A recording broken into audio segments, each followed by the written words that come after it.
जब से इस लड़ाई का आगाज किया, आप तमाम ने हमारा साथ दिया, आपने हमको अपने मोहब्बतों से नवाजा। मैं आपका शुक्रिया अदा करता हूं और आपसे फिर से अपील करता हूं कि लड़ाई हमको लड़ना है। ये लड़ाई हमको अपने आने वाली नस्ल को बचाने के लिए लड़ना है। ये लड़ाई हम अपने बच्चों को अच्छी शिक्षा दिलाने के लिए लड़ना है। ये लड़ाई हमको लड़ना इसलिए है ताकि सीमांचल में लोग इज्जत की जिंदगी गुजार सके। हाँ, मैं इस बात को जानता हूं कि जिस जनता ने मजलिस के उम्मीदवारों को एमएलए बनाया, उन लोगों ने मजलिस को छोड़ दिया और इख्तिदार की कुर्सियों पर बैठने वाले जालिमों के सरों उनके पैरों के सामने अपने सरों को झुका दिया। मैंने उन तमाम से कहा था कि तुम सीमांचल की जनता के बाजू बैठो, तुम सीमांचल की जनता के साथ चलो, तुम सीमांचल की जनता की तकलीफ को समझो, तुम सीमांचल के इंसाफ के लिए तो थोड़ी तकलीफ उठाओ। मगर जिनको आपने अपने वोट से और मोहब्बतों से और दुआओं से कामयाब किया, उन्होंने आपके साथ चलना उनको पसंद नहीं था। वो आपके बाजू बैठना नहीं चाहते थे, वो आपकी तकलीफ को अपनी तकलीफ नहीं समझना चाहते थे, वो आपके आराम को अपना आराम नहीं समझते थे। इसीलिए उन्होंने अपने सत्ता के लिए, अपनी दौलत को बढ़ाने के लिए उन्होंने सीमांचल की जनता के साथ धोखा किया। वो जो 4 विधायक को तेजस्वी यादव ने और नीतीश कुमार ने खरीद लिया, मैं उनसे कह रहा हूं कि आपने सीमांचल की जनता को धोखा दिया। आपने सीमांचल की जनता के पीठ पर खंजर घोंपा। आपने सीमांचल के मासूम माओं के ख्वाबों को चूकनाचूर करने की कोशिश की। मगर सुन लो, मैं उन बेईमानों से भी कहना चाह रहा हूं कि एक तरफ अख्तरुल ईमान है तो दूसरी तरफ वो 4 बेईमान है, और हम इन बेईमानों को कभी साथ इनको कभी माफ नहीं करेंगे, जिन्होंने सत्ता के लिए अपने ईमान को बेच दिया। मुझे यकीन है कि इंशाअल्लाह ताला सीमांचल की सरजमीन पर बसने वाली गयूर अवाम इन बेईमानों को कभी माफ नहीं करेगी। आज तुम्हारे पास सत्ता जरूर है, मगर देखो, जब महागठबंधन का जलसा हुआ सीमांचल की सरजमीन पर, तो इन बेईमानों को पीछे कहीं कोने में बिठा दिया गया, इनको इज्जत भी नहीं दी गई। ये चले गए, मंत्री बन गए, अपनी गर्दनों को मोटा कर लिया, मगर इनकी जबान से सीमांचल का लफ्ज नहीं निकलता। ये मंत्री बन गए मगर विधानसभा में जाकर सीमांचल के इंसाफ की बात नहीं करते।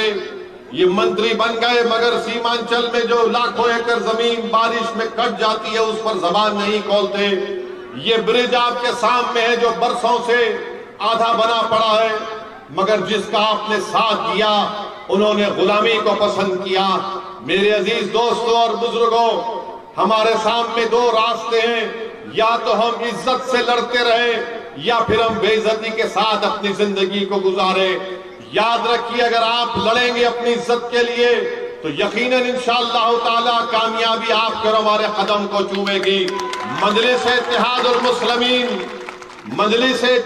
मुस्लिमीन सत्ता के हासिल करने के लिए, इख्तिदार की कुर्सियों पर बैठने के लिए सीमांचल की लड़ाई नहीं लड़ रही है।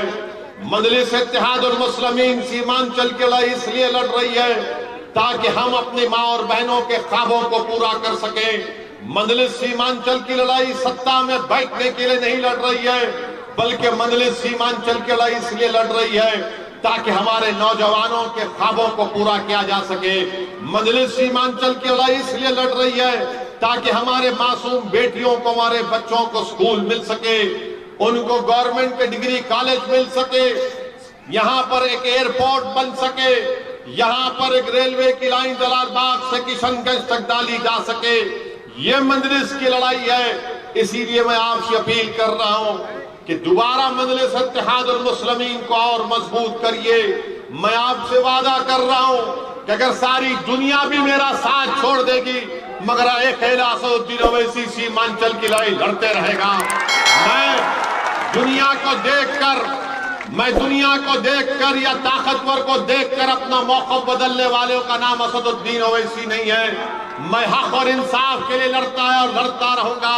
अरे सारी दुनिया मुझसे अगर उठकर कहेगी कि तुम सीमांचल की बात मत करो, तो मैं तब भी कहूंगा कि सारी दुनिया की आवाम एक तरफ, मेरे सीमांचल की सरजमीन पर बसने वाले इंसान एक तरफ। मेरे अजीज दोस्तों और बुजुर्गों, इस बात को आपको समझने की जरूरत है कि आप देखते हैं कि पूर्णिया का एयरपोर्ट है, अमित शाह दिल्ली से आते हैं, मोदी के बड़े बड़े कारनामे गिनाते हैं कि मोदी के 56 इंच का सीना है। अरे अगर 8-9 साल में तुमने पूर्णिया का एयरपोर्ट नहीं बनाया तो कब बनाओगे? आप जानते हैं कि मोदी सरकार अगर चाहती तो एयरपोर्ट खुल जाता। अगर मोदी सरकार चाहती तो पटना की हाईकोर्ट का एक बेंच यहां पर उसको कायम किया जाता था कि यहां की जनता को 350-400 किलोमीटर का सफर तय ना करना पड़े। आप जानते हैं कि बारिश होती है तो 4-4 महीने यहाँ की जनता रोड पर अपनी जिंदगी को गुजारती है। आप जानते हैं कि जब बारिश होती है तो जमीन लाखों एकड़ कट जाती है। गवर्नमेंट का कानून है कि जमीन जाती है तो 3 डेसिमल जमीन मिलनी चाहिए, मगर नहीं किया जाता। मार्केट को डेवलप किया जाना चाहिए, मगर मार्केटों को डेवलप नहीं किया जाता। हम पूछना चाहते हैं नीतीश कुमार से और गठबंधन के तेजस्वी यादव से कि आखिर आपको सीमांचल से इतनी नफरत क्यों है? मुझे अभी अख्तरुल ईमान साहब बता रहे थे कि नीतीश कुमार ने राजगीर में एक कांच का ब्रिज बनाया है। राजगीर में नीतीश कुमार ने कांच का ब्रिज बनाया। और देखो इस ब्रिज को देखो नीतीश कुमार, क्या तुम अंधे हो चुके हो? तुम वहां पर एक कांच का ब्रिज बना सकते हो और सीमांचल की सरजमीन पर ऐसे कई ब्रिज आधे अधूरे पड़े हुए हैं। आखिर नीतीश कुमार को और तेजस्वी को सीमांचल की जनता से इतनी नफरत क्यों है? क्यों नहीं तुमने ब्रिज को बनाया, मगर राजगीर में आपने कांच का पुल बना दिया। मेरे अजीज दोस्तों और बुजुर्गों, अभी अख्तरुल ईमान ने कहा कि राजगीर में गाया में गंगा का पानी पिलाया जा रहा है और यहाँ का पानी में आर्सेनिक है, एसिड है, गंदगी है, जहर है। मगर नीतीश कुमार गाया की जनता को गंगा का साफ पानी पिलाते हैं और सीमांचल की सरजमीन पर बसने वाले बच्चे और उनकी माएं बीमार पड़ जाती हैं, बुजुर्ग बीमार पड़ जाते हैं गंदा पानी पीकर। सीमांचल से इंसाफ नहीं किया जाता। हम नीतीश कुमार से पूछना चाहते हैं कि नालंदा जिले में आपने क्या क्या काम नहीं करवा दिया। नालंदा जिले को आपने एक महल की तरह तामीर कर दिया, मगर सीमांचल को तुमने क्यों वीरान किया? नीतीश कुमार, सीमांचल को तुमने क्यों वीरान किया? तेजस्वी यादव बताओ। तुम लाख गालियां दे दो असदुद्दीन ओवैसी को, तुम जितने इल्जाम लगाना चाहते इल्जाम लगाओ। दुनिया में जितनी गालियां हैं मुझे दो, मगर मेरे सवाल का जवाब दो कि तुम अगर मुझे गालियां दोगे तो क्या सीमांचल की जनता से इंसाफ होगा? मैं तुम्हारी गालियां सुनने के लिए तैयार हूं, मगर याद रखो सीमांचल की इंसाफ की लड़ाई असदुद्दीन ओवैसी मर भी जाएगा, मगर ये जनता लड़ती रहेगी, ये हमारी मां और बहनें लड़ती रहेंगी। मेरी इज्जतदार मां और बहनों, आप जानती हैं कि नीतीश कुमार ने दरभंगा मधुबनी में आप देखते हैं कि क्या क्या डेवलपमेंट वहां पर करवाया। जल संसाधना स्कीम है, 32,000 करोड़ का बजट है। बताओ गठबंधन के नेता तेजस्वी और नीतीश कुमार, 32,000 करोड़ के बजट में तुमने सीमांचल को 100 करोड़ रुपए भी नहीं दिए। 100 करोड़ रुपए भी नहीं मिलते आपको, और आकर बोलेंगे कि ओवैसी आपका वोट तोड़ने आया है, ओवैसी फुला करता है। अरे 32,000 करोड़ का तुम्हारा बजट है और तुम सीमांचल को 100 करोड़ नहीं देते, और तुम गालियां मुझे देते हो, तुम इल्जाम मुझ पर लगाते हो। अरे सत्ता में तुम हो, बरसों से तुम मुख्यमंत्री हो, बरसों से तुमने सत्ता में बैठकर तुमने इख्तियार की मलाई खाई है। अब बताओ तुम 100 करोड़ जल के लिए नहीं देना चाहते सीमांचल के लिए। इसीलिए मेरे अजीज दोस्तों, मेरी इज्जतदार मां और बहनों, अख्तरुल ईमान ने सही कहा कि सबने दिया हमको चोट, अब हम अपनी पार्टी का वोट, सबने हम दिया हमको चोट, अब हम अपनी पार्टी का वोट सिर्फ मजलिस इत्तेहादुल मुस्लिमीन को देंगे। आपको सबने चोट दिया है और ये नहीं चाहते कि सीमांचल से कोई खड़ा हो जाए जो पटना में जाकर इन तमाम को आपकी इंसाफ की बात कर सके।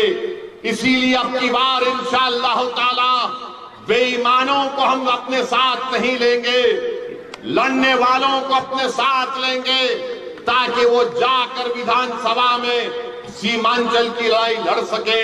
आप बताइए कि यहां पर कांग्रेस का एमपी है, कौन सा काम कांग्रेस के एमपी ने करवाया? अलीगढ़ मुस्लिम यूनिवर्सिटी का एक कॉलेज है एमबीए का, कांग्रेस ने झूठ कहा कि हमने अलीगढ़ मुस्लिम यूनिवर्सिटी का कैंपस किशनगंज में कायम किया।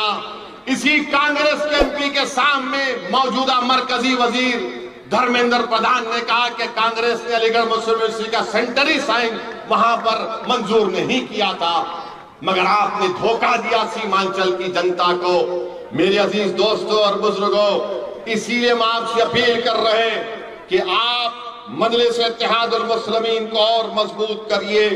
हमको हमारे बच्चों के लिए कॉलेजेस की जरूरत है और ये महागठबंधन के लोग जो हर बार असदुद्दीन ओवैसी को गाली देते हैं और हम उन महागठबंधन में बैठने वाले मुस्लिम